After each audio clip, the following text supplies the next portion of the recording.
Մեթյու Հենրի, ամենօրյա ընթերցանություն, օր մայիսի 20։ Ինչու համար է ետ դարձել այս Երուսաղեմի ժողովուրդը մշտական ապստամբությունով։ Երեմիա 8-րդ գլուխ 5-րդ խոսք։ Իսրայելացիները չափազանց անփույթ էին իրենց պարտականությունների և շահերի նկատմամբ։ Ծուլությունից և աղքոտությունից դրդված նրանք չէին ցանկանում ջանքեր գործադրել իրենց նվաճումներն ավարտելու համար։ Նրանց ագահությունը նույնպես գործոն էր։ Նրանք պատրաստ էին թույլ տալ քանանացիներին ապրել իրենց մեջ շահույթ ստանալու համար։ Նրանք չունեին այն վախն ու զզվանքը կռապաշտության նկատմամբ, որը պետք է ունենային։ Նույն անհավատությունը, որը 40 տարի խանգարել էր նրանց հայրերին մտնել Քանան, այժմ խանգարում էր նրանց լիովին տիրապետել դրան։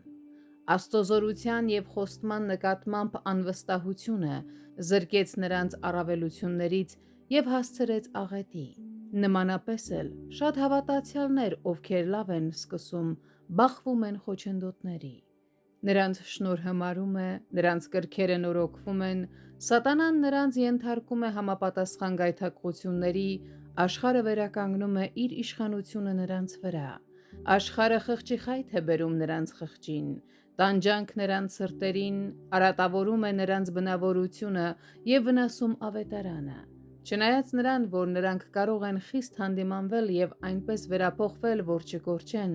այնուամենայնիվ, նրանք ստիպված կլինեն խորապես զղջալ իրենց հիմարության համար մինչև իրենց օրերի վերջը, և մահվան մահճում նրանք կողբան Աստծուն փառաբանելու և եկեղեցուն ծառայելու բաց թողնված հնարավորությունների համար։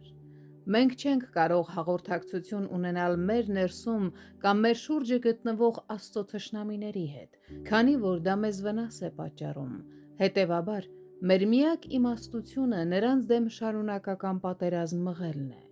Ընդհանուր առմամբ երևում է, որ Իսրայելի ժողովուրդը այս հարցում շատ անփույթ էր, թե իր պարտականության, թե իր շահի նկատմամբ։ Նրանք չցանկացան ջանք թափել իրենց նվաճումները ավարտին հասցնելու համար։